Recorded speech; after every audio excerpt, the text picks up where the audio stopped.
오늘 우리에게 주신 하나님 말씀 같이 보겠습니다. 누가복음 24장 36절에서 43절 말씀입니다. 누가복음 24장 36절에서 43절 말씀입니다. 우리 한 절씩 교독하도록 하겠습니다. 제가 먼저 읽겠습니다. 이 말을 할 때에 예수께서 친히 그들 가운데 서서 이르시되 너희에게 평강이 있을지어다 하시니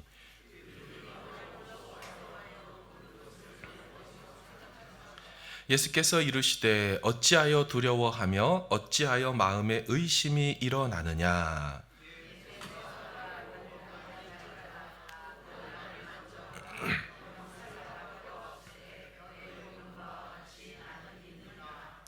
이 말씀을 하시고 손과 발을 보이시나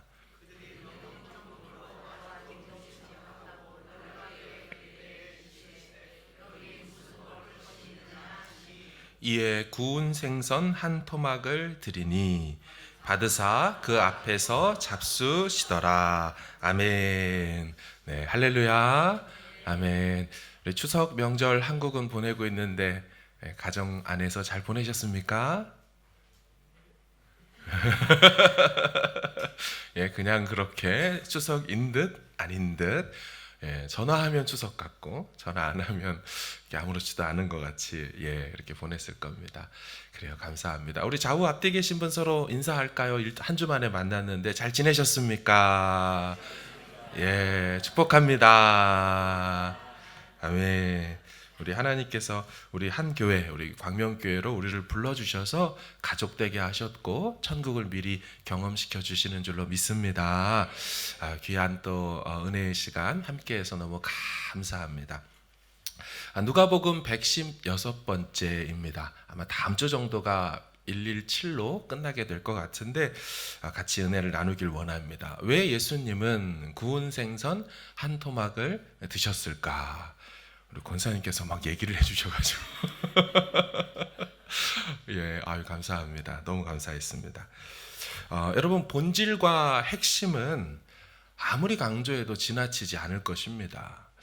안고 없는 찐빵, 그걸 찐빵이라고 부를 수 없는 것처럼 부활이 없는 기독교, 여러분 그거는 기독교라고 할 수가 없을 것이죠.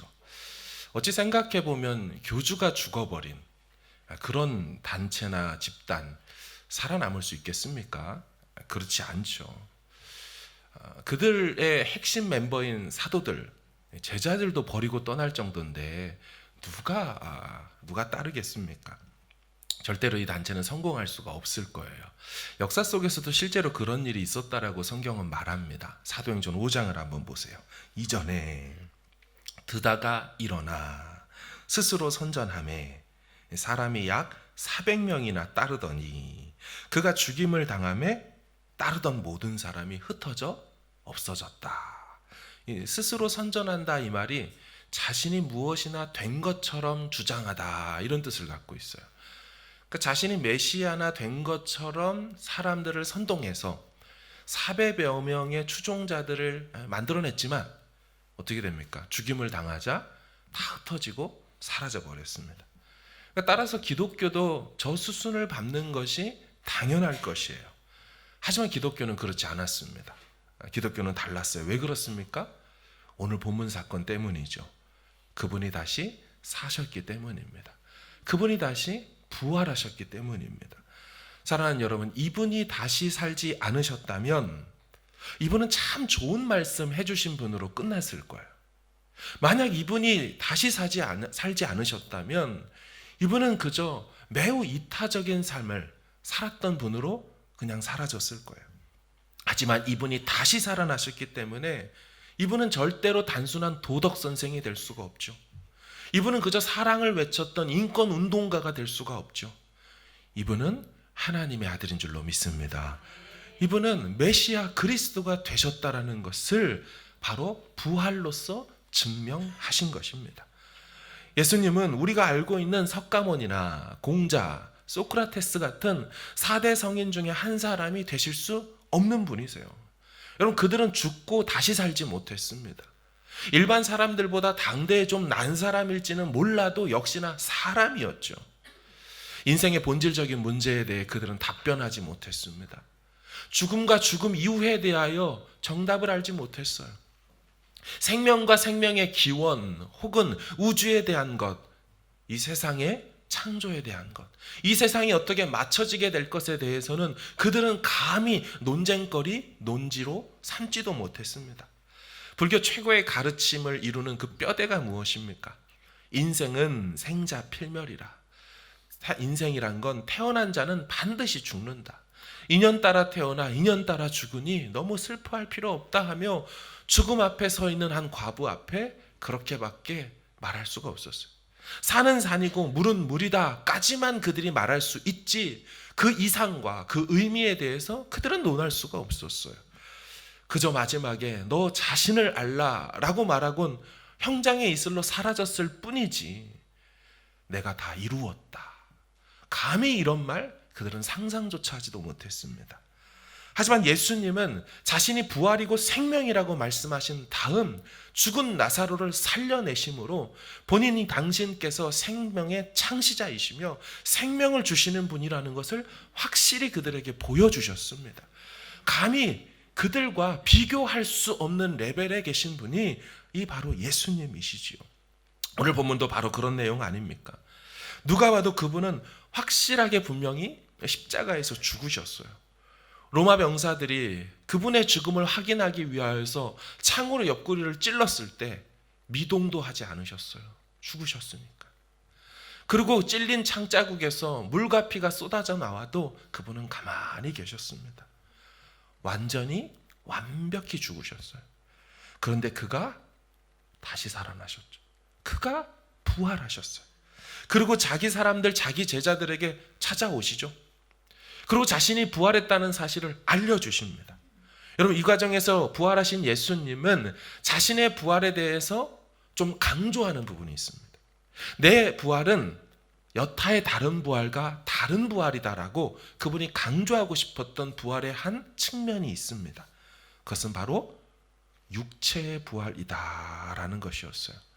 여러분, 왜 예수님이 자신의 부활이 육체의 부활이라는 것을 막 강조하고 싶었을까요? 여러분, 2000년 전에 이 그리스, 헬라 사람, 로마 사람들 있잖아요. 그 사람들에게 죽은 사람이 다시 사는 거에 대한 개념이 전혀 없었던 것이 아닙니다. 그들 다 부활한다고 생각하고 살았습니다. 그러니까 예수님이 부활했다는 것 자체를 그렇게 놀래하지는 않습니다. 그들도 부활을 믿었어요. 그런데 그들에게 있어서 이 resurrection, 이 부활이라는 개념은 영혼의 부활을 믿었지 절대로 죽은 육체가 다시 살아날 거라고는 생각하는 부활이 아니었다라는 거죠. 그리스 헬라의 이 철학과 가르침에서는요, 육은 악합니다. 영혼은 선합니다. 그래서 이 선한 영혼이 악한 육체라는 감옥에 갇혀 있다라고 생각을 했죠. 따라서 그들에게 죽음이란 이 감옥의 육체에서 벗어나 영혼이 자유를 얻게 되는 것. 그래서 죽음은 곧 구원이 되는 것입니다. 죽어야 산다. 되게 기독교와 성경과 비슷해 보이지만 전혀 다른 개념 속에서의 그런 말을 했던 거죠. 그들은 죽어 영혼이 부활하여 영원히 산다라고 말했습니다. 따라서 예수님은 자신의 부활이 이 그리스 헬라 사람들의 부활처럼 나 영혼으로 다시 나타났다, 나 유령이다, 이런 식으로 보여지지 않기를 원하셨어요. 하나님이 말씀하신 구원, 부활은 그런 부활이 아니었기 때문이죠. 하나님은요, 에덴 동산에 아담과 하와를 창조하실 때 그들의 영혼을 육체라는 감옥에 넣어서 창조하여 그곳에 두지 않으셨어요. 그들에게 주신 그 육체는 악한 육체를 주시지 않았습니다. 그들이 순종하기만 했다면 어떻게 됩니까? 영생할 수 있도록 그런 육체로 주셨죠. 하지만 그들이 불순종하여 죄가 세상에 들어왔고 그로 말미암아, 죄로 말미암아 사망이 그들 몸에 임하게 되어 죽게 된 것일 뿐이지 육체 자체를 하나님께서 악하게 지어놓고 보시기에 좋았더라 그렇게 말씀한 적이 없다라는 겁니다. 여러분, 예수님은 자신의 부활이 죽어진 영혼만 부활하는 것이 아니라 육체까지 살아난 부활이라는 것을 꼭 그들에게 말씀해 주고 싶으셨어요. 그래서 오늘 본문에서 주안점으로 두고 하신 일이 무엇입니까? 자신을 만져보라 라고 했던 것입니다. 우리 39절을 한번 읽어볼까요? 시작. 또 나를 만져보라. 영은 살과 뼈가 없으되 너희 보는 바와 같이 나는 있느니라. 아멘. 자, 영은 살과 뼈가 없으되, 그러니까 나는 지금 너희들 앞에 영혼으로 부활해서 온 게 아니라는 거죠. 난 분명히 살과 뼈가 있다. 나는 너희 보는 바와 같이 그러하다. 예수님의 부활이 육체의 부활이라는 것을 강조합니다. 여러분, 그래서 우리도 날마다 매주 예배 때 서두에 시작하면서 함께 고백하는 믿사옵나니 믿사오며 무엇입니까? 네 글자로 사도신경을 외우지 않습니까? 화면을 좀 보여줘 보세요. 여러분, 사도신경이란 사도들의 믿은 바 내용입니다. 실제 사도들이 기록하고 작성한 건 아닙니다. 후대에 나타났던 이 초대교회가 세례를 줄 때 이 신앙 고백을 동일하게 하는지에 따라 오늘날 학습 세례 입교 문답 교재처럼 확인한 것이 이 사도신경으로 이렇게 되어진 것이죠. 자, 저 구절을 보면 이제 노란색으로 제가 표시해 놓은 믿사오며 믿사오니 믿사오며 믿사옵나이다. 이 네 번에 믿는다는 고백을 하죠. 근데 이 네 번을 보면 처음엔 성부에 대해 믿는다는 얘기를 하고, 두 번째는 성자에 대해서 믿는다는 얘기를 하고, 그런 다음 세 번째 성령에 대해 믿는다라고 말하며 마지막에 뭐라고 말합니까? 몸이 다시 사는 것, 몸이라고 말했죠, 분명히. 그러니까 이게 기독교 믿음에 중요하다라고 여겼다라는 거죠. 이것을 똑같이 고백하지 않는다면 당신은 교인이 성도가 될 수 없습니다라고 여길 정도로 몸이 다시 사는 거, 육체의 부활 매우 중요했습니다. 그래서 예수님께서 내 몸을 만져보라 하신 거예요. 자, 두 번째, 예수님께서 중요하게 행하신 것이 한 가지 더 있습니다. 무언가를 드셨죠? 자, 40절부터 43절을 한번 읽어볼까요? 시작. 이 말씀을 하시고 아직도 믿지 못하고 놀랍게 여길 때에 이르시되 여기 무슨 먹을 것이 있느냐 하시니 이에 구운 생선 한 토막을 드리니 받으사 그 앞에서 잡수시더라. 아멘. 자, 말씀을 보시면 여전히 그들이 예수님의 육체의 부활을 아직도 믿지 못하죠. 손과 발을 보여줘도 기쁘기는 한데 이게 믿기지가 않는 거죠. 자, 그럴 때 예수님께서 무엇을 하시냐면 여기 먹을 게 좀 있냐? 라고 말한 다음에 42절 보시면 구운 생선 한 토막을 드리니까 그 앞에서, 그들 앞에서 일부러 보여주며 잡수시더라, 드셨다라는 거예요. 왜 그러셨을까요? 당시에 2000년 전의 사람들은요, 아까 말씀드린 대로 영혼의 부활이 있다라고 하는 이 믿음이 있었잖아요. 이걸 깨기 위해서 예수님이 육체 부활을 얘기하시는 것처럼 저렇게 무언가를 드신 이유가 있었습니다. 당시의 사람들은 천사들이 있다고 믿었습니다. 일반 사람들도. 그래서 그리스, 로마, 헬라 보면은 막 날개 달린 큐피트 천사들 막 있지 않습니까? 천사가 있기는 한데 이 천사는 영으로만 존재해요. 육이 없어요. 그래서 그런 영으로만 존재하는 천사들에게 갖는 특징이 있는데 그게 음식을 먹을 수 없다라는 것이었습니다. 자, 이것을 알 수 있는 이유가 우리는 영감된 하나님의 말씀이 아니라고 해서 받지 않는, 하지만 로마 카톨릭인 이 천주교에서는 성경으로 인정한 제2경전이라고 하죠. 우리에게 없는 7권의 외경을 그들이 갖고 있어요. 근데 그들의 이 외경, 2000년 전에 그들의 사상이 반영된, 영감되지는 않고 성경이 아닌 그들의 글들을 보면 이 토비트 12장을 한번 보여줘 보십시오. 자, 그들의 생각을 알 수가 있어요. 이 말을 들은 그 두 사람은 당황하다 못해 겁에 질려 그 천사 앞에 엎드렸다. 그러나 이 라파엘은 외경에 나오는 천사 이름이지 우리 66권 성경 정경에는 라파엘이 나오지 않습니다. 우리엘이라는 천사도 나오지 않습니다. 혹시 그런 말을 들었거든? 우리 성경에 나온 게 아니에요. 성경에는 가브리엘, 미가엘, 세라핌, 케루빔 이 네 종류의 천사의 이름만 등장을 합니다. 자, 그러나 라파엘은 그들에게 다음과 같이 말하였다. 두려워하지 말고 안심하시오. 영원토록 하느님을 찬양하시오. 19절. 당신들은 내가 먹고 마시는 것을 보았지만 내가 정말 먹은 것은 아닙니다.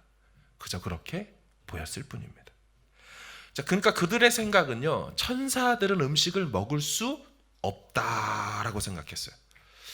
그리스의 시인이었던 호머라는 사람 들어보셨습니까? 일리아스와 오디세이라는 글을 썼던 작가이죠. 유명한 시인입니다. 그 사람의 글들에도 이런 표현이 있습니다. 유령은 음식을 먹지 못한다.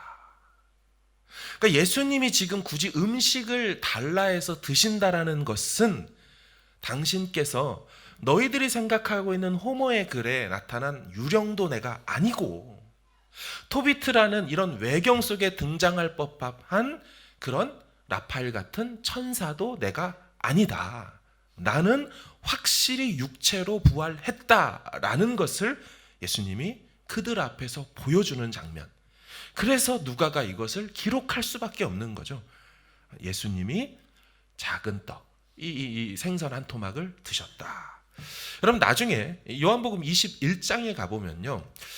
베드로가 나는 물고기 잡으러 가노라 하고서 갈릴리로 가버리죠.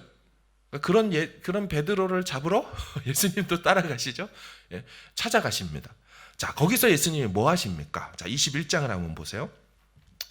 육지에 올라보니 숯불이 있는데 그 위에 생선이 놓였고 떡도 있더라. 예수님이 저기서 물고기 잡고 있는 이 제자들을 위해서 준비하신 거죠. 숯불을 피워놓고 그리고 이제 생선을 놓고 이제 떡을 딱 두었어요. 10절 예수께서 이르시되 지금 잡은 생선을 좀 가져오라 하시니 그들이 그물을 올려보니까 153마리의 물고기가 찢어지듯이 막 잡혔습니다. 12절 예수께서 이르시되 와서 조반을 먹으라 하시니 예수께서 가셔서 떡을 가져다가 그들에게 주시고 생선도 그와 같이 주셨다. 지금 예수님 뭐 하시는 것 같습니까? 제가 생각을 해보니까 갈릴리 브런치를 딱 준비를 하셔서 같이 좀 식사하자 하고 그 앞구절 구절을 보여주면 생선이 있고 떡이 있죠. 피쉬 앤 떡스라고 해서 피쉬 앤 떡스를 갈릴리 브런치로 딱 준비하고 나눠주죠. 여러분 그때 예수님이 그들과 같이 드시지 않았겠습니까? 그죠? 당연히 같이 그들과 함께 식사를 나누셨을 거예요. 그러니까 이런 장면들을 모아 볼 때 예수님은 분명히 그분의 부활이 육체의 부활이었다라는 것을 확증해 주고 있어요. 당시 그리스 헬라 사상과 같은 영혼만 부활했다? 절대 그렇지 않다라는 겁니다. 그런데 여러분 예수님의 육체의 부활 이 교리가 우리의 믿는 바가 우리의 삶에 주는 의미가 무엇입니까? 오늘 설교를 딱 듣고 나서 집에 돌아가시면서 야 그래서 그랬구나 예수님이 육체로 부활했구나 라는 그것이 실제 지금 살고 있는 우리에게 어떤 의미가 되고 어떤 소망을 줍니까? 여러분 잘 보십시오. 하나님은 우리의 영혼만 부활, 다시 말하면 영혼만 구원하는 게 아니라 뭐도 구원하신다는 겁니까? 우리의 육체도 구원하시는 줄로 믿습니다. 여러분 이 육체를 구원한다는 얘기는 우리의 육체를 타는 불에 확 내던지고 우리 영혼만 구원시켜 데려가시겠다는 것이 아니라는 거죠. 이 육체를 부활시키셔서 구원하셔서 천국으로 인도하시겠다라는 것이죠. 따라서 지금 현재의 삶에 지금 갖고 있는 이 육체로 인하여 힘들어 하시는 분이 계십니까? 이 육체의 연약함 때문에 신음하는 분이 계십니까? 질병 때문에 혹은 베드로처럼 마음은 원이지만 육신이 약하여서 예수님 저도 압니다. 저도 기도해야 되는 거 아는데요. 육신이 약하여 기도의 자리를 잘 가지 못합니다. 예수님 저도 압니다. 주님 뜻 따라야 하는 거 알지만 육신의 정욕과 안목의 정욕과 이생의 자랑에 제가 눈과 마음이 팔려 연약하여 계속해서 주님 바라보지 못하고 믿음에서 넘어지고 자빠집니다. 여러분, 이와 같은 어려움 속에 있는 분들이 혹 계십니까? 여러분, 오늘 본문이 주고 있는 육체를 부활시킨다, 우리의 이 육체를 구원하신다라는 뜻이 무엇입니까? 이런 연약하여 죽어지고 넘어지는 핍절하는 그런 육체로 우리를 다시 살게 하는 게 아니라는 것입니다. 지금 연약한 이 몸으로 부활했을 때 똑같이 부활하게 된다면 여러분, 그 천국에 가서 우리는 뭐 해야 되는 거예요? 죄와 또 싸워야 되는 거죠. 또 병들어야 되는 거죠. 근데 그런 육체로 부활시키지 않으신다라는 거예요. 다시 죽지 않고 다시 병들지 않고 다시 피곤하고 핍절하지 않는 온전한 육체로 우리를 부활시켜 주신다. 그래서 혹 지금 육체 때문에 아파하고 힘들어 병든다 할지라도 이것이 우리 인생의 끝이 아니라는 것입니다. 우리가 이 육체에 잠겨서 갇혀서 살 것이 아니라는 거죠. 우리는 이 육신 장막을 벗고 그 영원한 천국에 온전한 몸으로 다시 죽지 않을, 불갑을 썩지 않을 몸으로 부활하게 된다라는 것을 오늘 본문이 말씀하고 있는 줄로 믿습니다. 여러분, 우리가 병들지 않는 몸만 갖는 것이 얼마나 감사한 일인지요. 우리의 몸이 부활할 때는요, 다시 죄에 영향받지 않는 몸으로 부활하게 될 것입니다. 여러분, 이게 얼마나 감사한 일인지. 지금 이 땅에서는 연약하여 죄를 막 사랑하게 되죠. 하나님을 사랑한다고 고백한 것이 엊그제고 바로 얼마 전인데 금세 또 죄를 사랑해버리고 마음이 돌이켜지는, 그래서 또 회개하고 눈물로 돌이키는 그 일을 반복할 수밖에 없는 그런 우리의 심성을 갖고 있지 않습니까? 이 마음이 주님 사랑하고 온전히 바라봤지만 잘 안 되는 마음이요. 하지만 우리가 부활하게 될 때는 우리의 이 죄된 마음, 불완전한 이 마음도 주님께서 온전한 마음으로 부활시켜 주시는 줄로 믿습니다. 그래서 여러분, 하나님 사랑하는 게 이제 더 이상 힘들지 않도록 만들어 주신다라는 거예요. 온전히 하나님만 사랑하는 게 애를 쓰지 않아도 저절로 우리 안에 적극적이고 능동적이고 자발적으로 그분을 사랑하는 마음으로 우리의 마음도 영혼도 바꾸셔서 구원해 주신다라는 것입니다. 저는 간혹 이런 말을 듣거든요. 그냥 이게 하시는 말씀 속에 이런 생각을 해봤습니다. 어떤 분이 이렇게 얘기하는 거죠. 옆에 있는 분한테, 나 구원을 꼭 받아야 하긴 하는데 어떡하지? 왜? 천국을 가는 거 좋기는 한데 어떡하지? 왜? 천국 가면 예배한다고 하잖아. 예배하는 게 뭐 어때? 예배하면 되지. 영원히 안 돼. 야, 어떡하지? 옆에 사람도 막 근심이 되는 거죠. 어떡하지? 야, 늘 예배하는 지루한 천국과 몸은 좀 힘들지만 재미진 지옥 중에서 어딜 가야 될까? 고민이다. 기도하자. 여러분, 이렇게 우리가 간혹 상상하죠. 야, 천국 가서 좋긴 한데. 여러분, 정말 이런 일이 일어날까요? 정말 그럴까요? 절대로 그렇지 않습니다. 절대로 그렇지 않습니다. 여러분, 우리는 죄인이기 때문에, 그죠?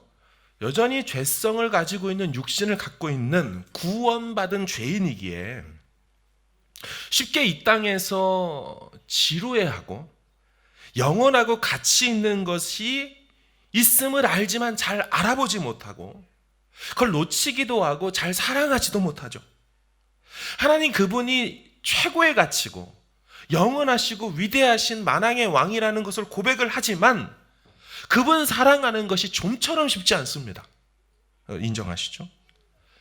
그래서 우리는 이 상태로 천국에 들어갈 걸 생각하니까 이게 답답할 노릇인 거죠. 재미진 천국에 확 가버릴까, 아니 지옥에 가버릴까 할 정도로 지루한 천국이라는 생각이 들어요. 하지만 여러분, 우리가 부활을 한다는 건 영혼도 부활하고 육체도 부활할 때 이 부활하는 이 육체가 죄성을 갖고 있어서 피 흘리기까지 죄와 싸우지 않으면 안 되는 본성적으로 죄된 것을 사랑할 속성과 방향성을 갖고 있는 그런 몸으로 다시 사는 게 아니에요. 죽은 몸이 다시 살아날 때 요 상태 요대로 와가지고 다시 딱 깨어나는 게 아니라고요. 죽음을 통과하며 우리의 이 육성, 죄성은 완전히 사라진 온전한 육체와 마음과 영혼을 가진 존재로서 부활하여 힘들이지 않고 온 마음을 다하여서 다윗보다 더욱 전심으로 그분을 사랑할 수 있는 몸으로, 영혼으로 부활하게 되는 줄로 믿습니다. 여러분, 이게 진짜 온전한 부활체죠. 이게 하나님이 기뻐하시는 바로 그 모습이에요. 이걸 잘 모르니까 아까 같은 해프닝이 일어나는 거예요. 안 되겠어. 생각해봐야겠어. 여러분, 에덴 동산의 때로 돌아가는 것도 아닙니다, 우리는. 여러분, 에덴 동산이 되게 좋았지만 그 상태로 다시 돌아가는 게 하나님이 회복하는 바로 그 에덴이 아닙니다. 새 에덴이지 옛 에덴이 아니에요. 왜냐하면 옛 에덴은 너무너무 좋고 하나님과 동행했지만 사실은 아담과 하와 안에 죄를 선택하고 죄를 지을 가능성이 있었습니다. 행위 언약이라고 불리는 선악과를 따먹지 않아야만 영생할 수 있었죠. 이렇게 여지가 있는 식으로 다시 돌아가는 게 아니라는 거예요. 거기는 온전한 순종밖에 있지 않고 완전한 행복이 극치의 상태로 영원토록 지속되어지는 그런 곳으로 하나님이 우리를 들여보내시고 그 나라를 완성시켜서 우리에게 오시는 것이지, 우리가 다시 에덴으로 돌아가서 또 뱀이 나타나서 난리치게 되는, 아니죠. 계시록에 보면 불못에 거짓 선지자와 용과 마귀, 짐승들이 다 들어가 둘째 사망의 해를 입어 다시 나오지 못하고 사망마저도, 죄의 결과인 사망의 저주마저도 불못에 들어가 끝나버리죠. 그래서 사망이 없는 완전한 죄의 여지와 가능성이 제거된 온전한 완성된 상태로 하나님 나라가 임하게 되는 것, 이게 바로 새 에덴, 새 예루살렘, 새 하늘과 새 땅인 줄로 믿습니다. 여러분, 우리가 부활하여 갖게 되는 육체의 영혼은요, 정말 노력하지 않아도 저절로 하나님을 사랑하고 하나님의 것이 즐겁고 행복한 것이에요. 근데 이렇게 또 얘기를 해도 잘 이해가 안 되는 분이 혹시 있을지 모르겠습니다. 제가 반대적인 얘기를 좀 하는데요. 그래서 아직 온전하지 않은, 그래서 여전히 죄성의 영향을 받고 있는 우리를 한번 잘 생각해 봅시다. 지금 우리죠. 지금 우리 편에서 너무나 하고 싶고 갖고 싶고 가보고 싶고 누리고 싶은 걸 한번 떠올려 보세요. 그런 게 어떤 분들에게는 본인의 취미일 수가 있겠죠. 여가 활동, 오늘 광고 나왔지만 낚시, 여행, 쇼핑, 그렇죠? 오늘 우리가 아주 잘 차려진 음식에 자신이 사랑하는 사람들과 함께 막 이렇게 행복한 시간을 보내는 거 생각해 보십시오. 게다가 그것을 할 때요, 시간의 제한이 없어요. 돈의 제한이 없어요. 건강의 제한도 없고요. 무슨 염려나 다음날 할 거를 걱정하지도 않는 상태. 여러분, 이 시간을 이렇게 보내는 것이, 그 시간을 이렇게 보내는 것이 우리에게 힘들까요? 내가 하고 싶어 하는 건데. 아마 이런 말을 하죠. 시간 가는 줄 몰랐어. 시간성이 사라지죠. 영원성이라는 뜻입니다. 잠깐의 찰나이지만 시간이 흘러가는 것을 카운터하지 않는 상태를 우리는 세상 것을 감히 사랑할 때도 잠시 느끼죠. 온전한 건 아닙니다. 이런 걸 생각해 볼 때, 여러분, 우리가 부활하게 되면 우리가 이 땅에서 죄성을 가지고 막 사랑한다던 세상 것들, 세상 즐거움, 그거 할 때 참 안타깝지만 시간 가는 줄 몰랐던 그것이, 그 대상이 바뀌게 된다는 거예요. 여호와 하나님을 사랑하는 것으로 완전히 바뀌게 되는데, 여기서 누렸던 즐거움, 어떤 행복보다 비교할 수 없는 최고의 행복이, 극치의 행복이 시간 가는 줄 모르고 영원토록 지속된다면 여러분, 그게 얼마나 행복할까요? 눈을 감으면서 내 생애 최고의 행복했던 순간을 꼽으라고 할 때 막 고민되다가 하나를 딱 꼽았어요. 근데 걔가 천국에서 비교하면 비교가 안 된대요. 와, 그런 상태로 최고의 행복이 영원토록 간다고 할 때, 여러분, 이게 제가 그래서 종말론을 강의를 하거나 설교를 할 때는 제가 너무 이게 막 사모가 돼서 확 죽어버리고 싶다는 생각이 들 때가 죄송하지만 있어요. 그래서 바울이 이 말했던 게 이해가 가요. 내가 지금 당장 이 천국에 가는 게 참 좋지만 너희들을 위해, 유익을 위해 내가 이 땅에 있는다 하는 게, 이 종말론이 제대로 믿어지면 너무 좋아서, 너무 믿어지니까 이게 잘 보이지 않게 되거든요. 그래서 건강한 종말론은 불안을 야기하지 않습니다. 불안을 조장하지 않아요. 건강한 종말론은 천국에 대한 소망을 갖게 합니다. 이 땅의 아픔과 슬픔과 그 괴로움들이 아무것도 아니게 한낱 경점처럼 그렇게 여겨지게 만들고 영광의 크고 중한 것을 바라볼 수 있도록 만드는 게 건강한 요한계시록 강해요. 그 종말론이 되는 줄로 믿습니다. 여러분, 이거예요, 이거. 사랑하는 여러분, 그럼 지금 목사님이 얘기하시는 정말 우리의 영혼이 온전하게 되고 우리의 육신이 온전하게 되고, 그래서 내 마음이 저절로 세상 사랑하지 않고 온전하게 하나님 그분만을 탁 전심 다하여 충심 다하여 사랑하게 되는, 그게 성경적 근거가 있습니까? 정말 변해진다는 그런 근거가 있습니까? 라고 물어보신다면 이 말씀을 같이 좀 나누고 싶어요. 자, 히브리서 12장 23절인데요. 매우 중요한 구절입니다. 한번 읽어볼까요? 시작. 하늘에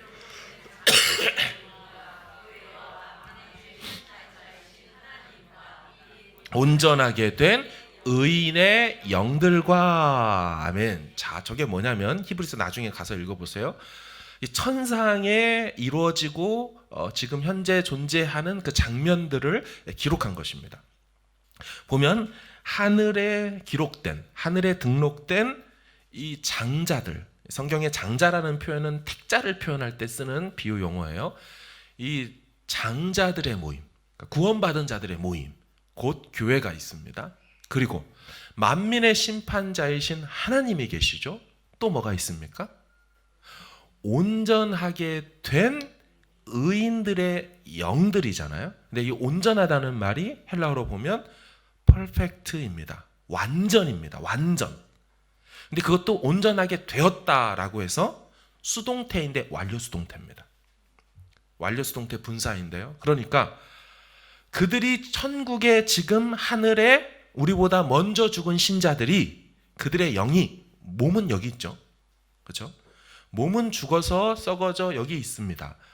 하나님께서 그리스도와 함께 다시 오실 때 이 하늘과 땅과 바다가 갖고 있었고 데리고 있었던 이 육신을 다시 다 내주어지죠. 그 육신이 그런데 완전하게 부활체를 입어서 영혼과 같이 하나 되어서, 그래서 영육이 하나 되어 이제 부활체로 영혼이 살아가는 거거든요. 지금은 사람이 죽으면, 신자가 죽으면 영혼만 가 있어요. 맞죠? 그렇죠? 부자와 나사로 죽었을 때 장사진의 육체는 여기 있었지만 나사로의 영혼이 아브라함의 품에 안식하고 있었죠. 그러니까 영혼이 분명히 가는 거예요. 자, 근데 그 영혼의 상태를 저 본문이 뭐라고 말합니까? 온전하게 된 영입니다. 그렇죠? 저 의인이라고 표현이 수식이 돼 있어서 온전하게 된 사람처럼 느껴지만 그 사람은 영으로만 존재하잖아요. 지금 육체는 밑에 있으니까. 그렇죠? 그러니까 다시 말하면 완전하게 되어진 영혼이라는 뜻이죠. 자, 현대어로 보십시오. 또 이곳은 하늘에 등록된 사람들의 교회입니다.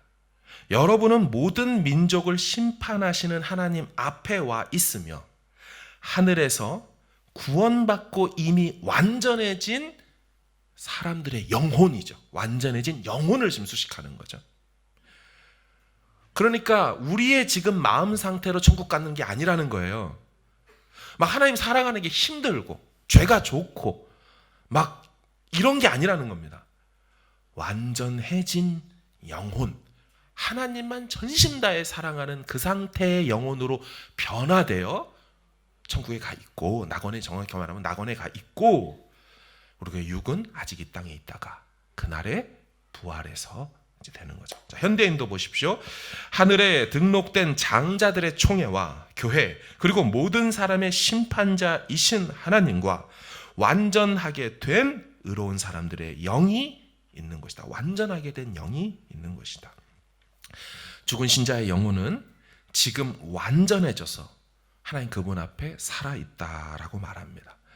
하늘교회, 천상교회에 역사 이래 지나왔던 수많은 모든 성도들이 하늘교회에 모여 있어요. 영혼으로 온전케 돼서 모여 있어요. 우리가 지금 죽으면 눈을 깜빡하는 순간, 이건 나중에 교리학교 때 설명할게요. 블링크, 순간, 그 순간 바로 그 장자들의 총회에 합류하여서, 영혼 수면설 아닙니다. 건강하지 않은 거예요. 영혼은 자고 있다가 오랜 억겁의 세월을 지나다가 나중에 하나하나 차례차례 부활한다. 성경적이지 않습니다. 잠들었다는 표현이 그런 뜻이 아니에요. 성경에 오해하는 겁니다. 그래서 영혼 수면설이 아니라 죽으면 곧바로 오늘 네가 나와 함께 낙원에 있으리라. 오늘이라고 했잖아요. 죽으면 동시에 바로 장자들의 총회, 아브라함도 모세도 보고 싶었던 믿음의 사람들 다 만나볼 수 있는 곳에 바로 들어가 시간 가는 줄 모르고 영원성을 띠고 그곳에 있다가 나중에 다시 주님이 가시자고 호령 커맨더의 명령 보이스가 딱 떨어지고 천사장의 나팔 소리가 딱 울려지게 될 때, 그때 다 이 땅에 오게 되는 거예요. 그리고 이 죄로 가득한 땅을 다 도만하시고 다 부셔시고, 부신다는 말이 다 죄를 제거하시고 새하늘과 새 땅으로 바꿔서 이제 천국을 누리게 되는 것입니다. 마지막으로 청교도 신학자인 토마스 보스턴 이 목사님의 글을 좀 소개하고 마치려고 합니다. 제가 이걸 설명할까 하다가 그대로 천천히 읽는 게 우리의 믿는 바에 확증을 줄 것 같아서 좀 가지고 왔습니다. 자, 볼까요? 썩지 않을 몸에 대해서 이 토마스 보스턴이 이런 말을 했어요. 잘 읽어보세요. 신자의 몸도 죽으면 썩어 흙과 재로 변합니다. 하지만 부활의 아침에는 전혀 썩지 않을 몸을 입습니다. 아프지도 죽지도 병들지도 지치거나 피곤해지지도 않을 몸을 입습니다. 외적인 폭력이나 내면의 불안함 같은 것과도 전혀 상관없는 그런 몸 말입니다. 우울증, 정신병, 노이로제, 강박, 각종 중독과 전혀 상관없는 몸으로 그렇게 몸을 입습니다. 자, 두 번째는요, 영화로운 몸. 그때는 가장 인정받지 못하는 신자조차도 지금 가장 아름다운 사람의 모습을 훨씬 능가할 것입니다. 이런 아름다움의 좌소는, 위치는 그들의 얼굴이 아니라 전체 몸이 될 것입니다. 장애나 기형이 전혀 없을 것입니다. 그날에는 이삭도 더 이상 눈이 멀지 않고 야곱도 다리를 절지 않을 것입니다. 레아의 눈도 더 이상 총기 없는 눈이 아니고 무비보셋도 다리를 절지 않을 것입니다. 도예가가 잘못 구워진 그릇을 다시 녹여 전혀 새로운 모양으로 빚듯 주님도 성도의 몸을 온전한 몸으로 바꾸실 것입니다. 아멘. 마지막 세 번째입니다. 강건한 몸. 더 이상 허약함이나 연약함이 없을 것입니다. 약한 자도 다윗과 같이, 다윗의 건속과 같이 될 것입니다. 하나님과 같이 될 것입니다. 지금은 아무리 거인 몸이라도 계속 일을 하면 기진할 수밖에 없고 영광의 무게를 견딜 수 없지만 그때에는 아무리 계속 일을 해도 곤비함이 없고 영광의 무게도 능히 감당할 수 있게 될 것입니다. 아멘. 이것이 우리에게 믿음 바요, 바라는 바요, 소망이 되어지기를 주의 이름으로 축원합니다.